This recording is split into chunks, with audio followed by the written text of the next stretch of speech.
LeBron daw ang GOAT ni Giannis, Warriors may problema kay Klay at Lakers babawi daw sa Nuggets. So para nga sa unang balita mga idol ay patungkol sa NBA opening night.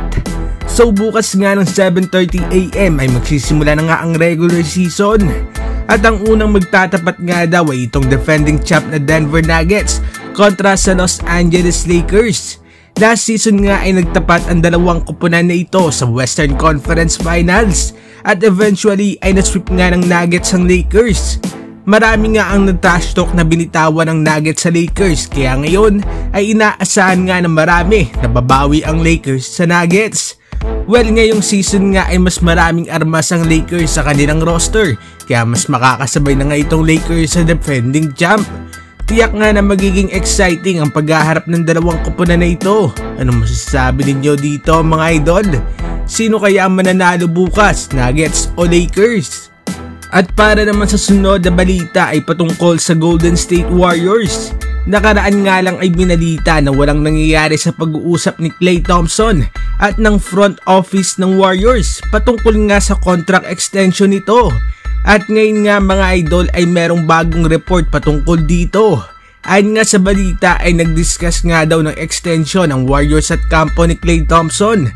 Pero mas malaki nga daw ang gusto nito ni Klay Thompson kaysa nga sa ino-offer sa kanya ng Warriors.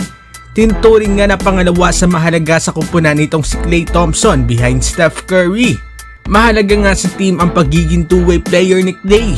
Pero dahil nga sa pagiging inconsistent nito recently ay kaya nga siguro hesitant ang Warriors na bigyan nga si Klay ng mas malaking extension. Kung hindi nga magkakaintindihan itong sina Klay at Warriors ay posibleng ang subukan ni Klay Thompson ng free agency sa pag-expire nga ng kanyang contract.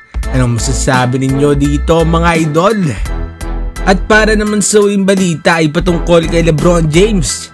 Palaging kasama si LeBron sa mga GOAT conversation or greatest of all time. At marami nga rin nagsasabi na malayo nga ito kay Michael Jordan. Pero kay Giannis nga mga idol ay itong si LeBron ang kanyang GOAT.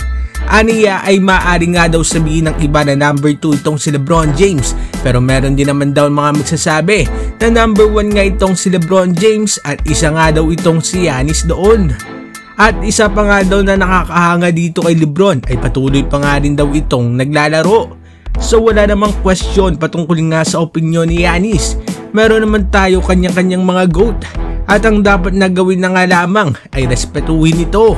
Anong masasabi ninyo dito mga idol? Agree ba kayo sa sinabi ni Giannis o hindi? Mag-comment sa baba at atin babasahin yan. Huwag kakalimutan mag-like at subscribe para sa iba pang balitang NBA. Maraming salamat po.